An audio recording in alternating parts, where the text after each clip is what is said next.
Welcome back, or should I say thanks for tuning in again. Regardless, thank you for tuning in. I know I mentioned some of the things that I really enjoy in my last video, aka my passions, and I want to reiterate and add a couple to the list. First off, Switchfoot. I'm a really big fan, and I would love to do contracting work for them someday, even if it means going out on the road for a few months to even a half a year. I know it'd be a fantabulous experience. So to John Foreman, Tim Foreman, Drew Shirley, Jerome Fontamilius, and Chad Butler. If you ever watch this, all I want to say is hi, hello Hurricane, and you are beautiful. I can't believe with the second one, I forgot to add in Jeep Wranglers. What the heck is wrong with me? I love Jeep Wranglers. Jeep Wranglers Sport specifically. I don't own one, but I'd love to own a TJ model. Basically, a Jeep that was built between the years 1997 and 2005. All I ask is that it's blue and that's manual. So if you know anyone who's selling, that's what I want. Again, the third one, social media. Just want to reiterate this one because it's a very big... I'm very much into it. It's what I went to school for. Hello. Again, mixing traditional with new media. I'm just gonna leave it at that. 4, making a difference in the community that I live in. I believe I do it better when it's person to person. It's hard to see the impact that you make sometimes virtually, and that's a really big deal for me, is making things personable. Yeah. And then my 5th one is I love singing and I really enjoy dancing.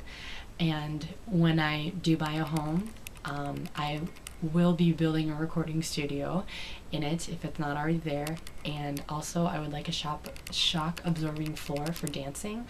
And when and if I ever get married, I hope that my husband will agree to take ballroom dancing lessons with me, because I think that would be so much fun. All right.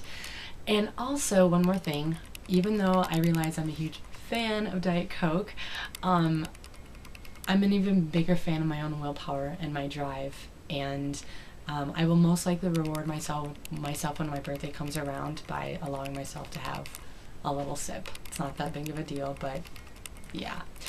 Alright, moving forward, why do I write about what I write about? That is a completely valid question. I made it up for myself because, hey, it's a good question, right? So, more often than not, I write in real time, and my biggest deal breaker for myself is that if I'm not feeling a piece, I don't post it. Even if I'm halfway through it or 3/4 of the way through it and I'm going, Rachel, why are you doing this? If I even have to ask that question, if I'm really just not feeling the real reason why I wrote it, like, while I'm still writing it, then I don't post it. What do I write about though? Why do I write about what I write about? I write about what's going on in my life, again, my passions, progressions within various situations, my thought process, and if I'm thinking about making a transition in some way, but I try to not go into too much detail. I write about Twitter and marketing and whiteboards and how awesome they are, and I even throw out a couple PR tips every now and then. I'm not paid to write about any of this, but if I ever am, I will definitely make note of that. Topics I've written about in the past that I will definitely continue to write about in the future. Again, Switchfoot. Why? Their music is a really big deal to me. Their lyrics and the metaphors, it really makes me think.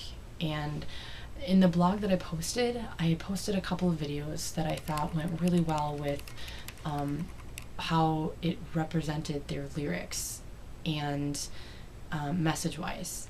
And they also support an awesome nonprofit in San Diego. It's called Stand Up for Kids, and I definitely urge you to check it out. I also they have very powerful messages in their lyrics, and that's one of the biggest reasons I'm just such a huge fan. And they definitely get me into the critical thinking phase, and I will probably never write a blog about how I decode their lyrics or what I think is the message behind their lyrics, because I just don't think that it's appropriate. I also write about Mizuno, and these are my running shoes that I purchased back in January 2010. Hang on just a second.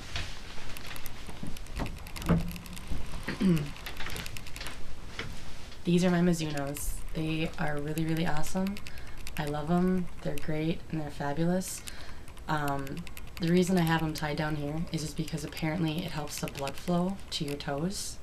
I don't know. I heard it and I actually really like it because it makes it really easy to slip your shoes on and off.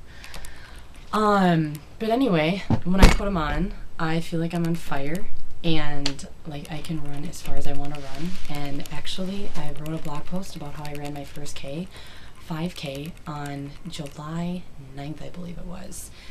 And it was a Friday and I ran it in 40 minutes and I felt really, really awesome about it. Previous to that day, I don't think I had run over 2.5 miles in my life. I haven't quite decided the specifics about my next video and what I'm going to be talking about, but once I do decide that, I will definitely post a blog and let you know. If you have any questions for me, feel free to shoot them out there. Go ahead and add the comment next, right under this video blog. I'll take note of it and I'll see what I can pull up for you. That's all I have for tonight. Thank you for tuning in, and I hope you liked it, and I hope you like the next one. Bye!